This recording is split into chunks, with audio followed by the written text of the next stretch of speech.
Praise the Lord. இன்றைய நாளுக்குரிய வேத வசனம் தானியேல் 6வது அதிகாரம் 23வது வசனம்.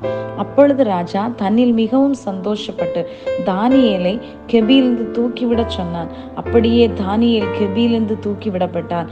அவன் தன் தேவன் பேரில் விசுவாசித்திருந்தபடியால் அவனில் ஒரு சேதமும் காணப்படவில்லை. அன்புக்குரியவர்களே, இந்த அருமையான காலை வேளையிலே அருமைநாதர் இயேசு கிறிஸ்துவின் இனிய நாமத்தில் உங்களை வாழ்த்துகிறேன். விசேஷமாக இந்த ஒரு அருமையான வசனத்திற்காய் கர்த்தருக்கு நன்றி செலுத்துவோம். இதனுடைய சூழ்நிலை நாம் எல்லாருக்கும் தெரிந்ததாய் காணப்படலாம்.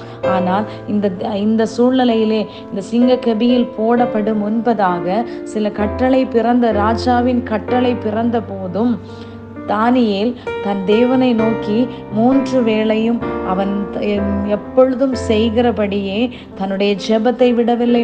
தன்னுடைய முழங்கால் முடக்குவதை குறையவில்லை. அவன் ஜெப அறையிலே பிரவேசிப்பதை தவிர்க்க முடியவில்லை. அன்புக்குரியவர்களே, அவன் முழங்கால் படியிட்டு கர்த்தரை நோக்கி ஜெபம் பண்ணி ஸ்தோத்திரம் செய்தான். ஆனபடியினாலே சிங்கத்தின் வாயை கர்த்தர் அடைத்து அந்த இடத்திலே அதற்கு முன்பாக உள்ள வசனத்திலே சொல்லப்பட்டிருக்கிறது, ராஜா இந்த மனுஷனை விடுவிக்கும்படியாய் அநேக முயற்சிகளை கை கொண்டான். காரணம், ராஜாவுக்கு ஆல்ரெடி தெரியும் தானியேலின் தேவன் விடுவிக்க வல்லமையுள்ள தேவன் என்பது தெரியும். ராஜாவுக்கு தெரியும் அவன் விடுவிக்க. இந்த நாட்களே நாம் பல காரியங்களை விட்டு வெளியே வர வேண்டும் என்று நாம் சிந்தித்து கொண்டிருக்கிறோம். ஆனால் உங்களுடைய பழைய வாழ்க்கை குற்றப்படுத்துகிறதா? இல்லை என்றால் பழைய ஏதோ ஒரு காரியத்திற்காக கவலைப்பட்டு கலங்கி கொண்டிருக்கிறீர்களா? இல்லை, நீங்கள் இன்று வெளியே வர முடியும். மற்றவர்கள் சூண்டி காண்பிப்பார்கள் என்று சொல்லி நீங்கள் உங்கள் விசுவாசத்தில் தளர்ந்து போகாதிருங்கள்.